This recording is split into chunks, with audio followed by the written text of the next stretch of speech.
Here's what you'll find in this custom planner for travel agents for 2026. This is my copy from Amazon. This is just a demo that I can't resell, but yours will not have that across the front. It's paperback bound. There's a little welcome page, the calendar for all of 2026, and then we start with this finance tracker. It has each month where you can enter your sales, the commission you earned, business expenses, taxes, and your net income. Fill out this, and at the end of the year you'll get your totals here. This is not a substitute for actual bookkeeping. You still need to keep track of your receipts and expenses and stuff like that, and use your spreadsheet or the QuickBooks or whatever you use. This is just an overview for the year. We have each quarter a project planner where you are going to write down your main goal for the quarter and then break it into smaller goals. So if your main project or your main goal is to increase marketing, you're going to put in a start date and a deadline. If you want to do it by quarter, you'd start January 1st and March 31st. You can extend it to, if you want to try it for 6 months or whatever, just so that you can get a good read on your marketing. Tools needed and a notes section. Then we're going to break it down into smaller goals.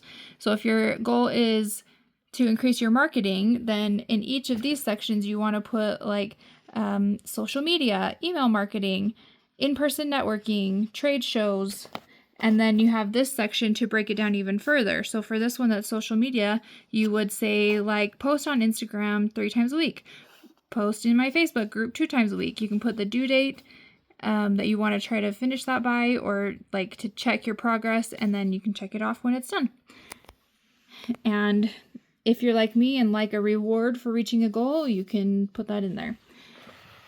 Each month, there's a brain dump page. So anything that you're thinking about during the month, just open it up to this page and write it down. There's a to-do list, any random thoughts you have to call, to text, to email, new ideas, things you want to research, things you want to buy, and then things that you need to think about and make a decision about. This is a good way to just kind of like organize your thoughts. Then you have just like the main calendar, so you can see the whole month all together, a place to put 3 monthly goals, any birthdays and events that you want to remember in that month, and then what you want your sales goal to be for the month of January or whatever month you're in. Then you have social media content ideas. Each of these squares is a new idea that you can use to post on social media. A lot of them repeat throughout the planner in each month. This bottom one is usually new, unique ideas. Right here, January holidays. You have New Year's Day that everybody knows about, but January 4th is World Trivia Day. So it's just interesting and unique days that you can post about on your social media, just to give you some ideas. Then you have your weekly spread. So you have the section for clients traveling. So as you can see, this is grayed out because this is still December, but then we start January 1st. You have your section for clients traveling, administrative tasks. There's enough room here if you want to add in like things you want to do around your house or any personal errands you need to run. You can put that in that section. I made it kind of bigger for a reason. Then a section for social media marketing, so you can write in what you want to post that day or what you want to work on for marketing. And then this, I think, is one of the most important sections, is the payments due. This is the reason that I wanted a custom planner, is because I was missing final payments or getting really close and almost missing them. And so I just wanted a section in here to remind me of when payments are due. And then each week you have a little section to anything that you need to remember for that week, what you want to focus on, and your 3 priorities for the week. So you have your full spread each week of the month. And then at the end of the month, you have your monthly review. How did it go? You think about all of the things that you did, your thoughts on the month, describe the month in 3 words, top achievements, highlights.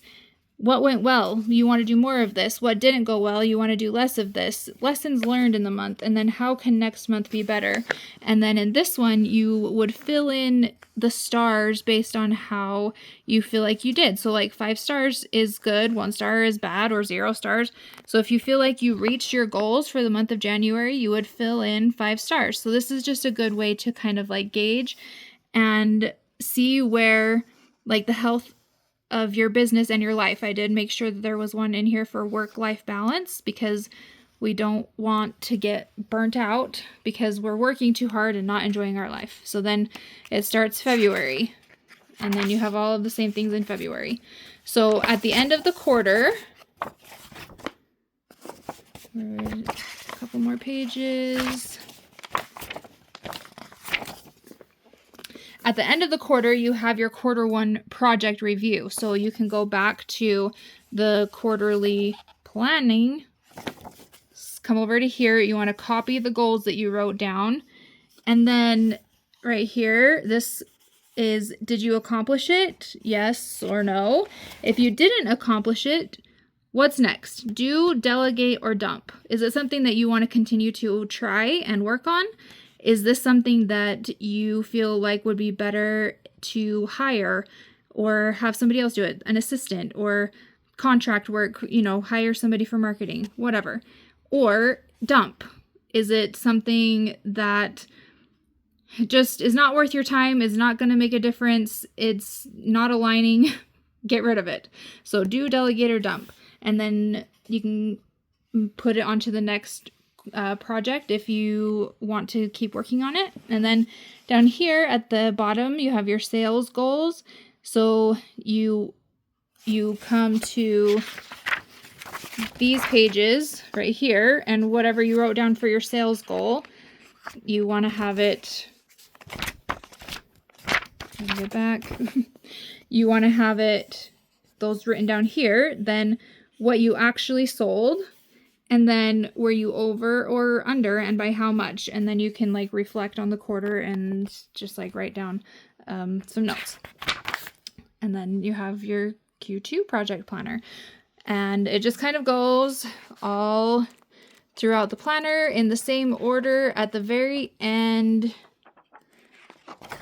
there's 3 blank pages just for notes. There's a 2027 calendar, and then your 2026 year in review, your top 10 accomplishments for the year, highlights and successes for the year, setbacks, things that you want to keep doing, stop doing, and then your main priorities for 2027.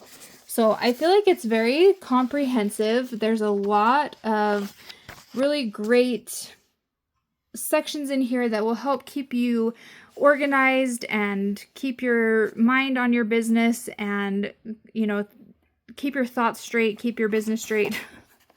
And just, it was really intentional with everything that I feel like I need in a planner, and I hope that you love it and that it helps you in your business.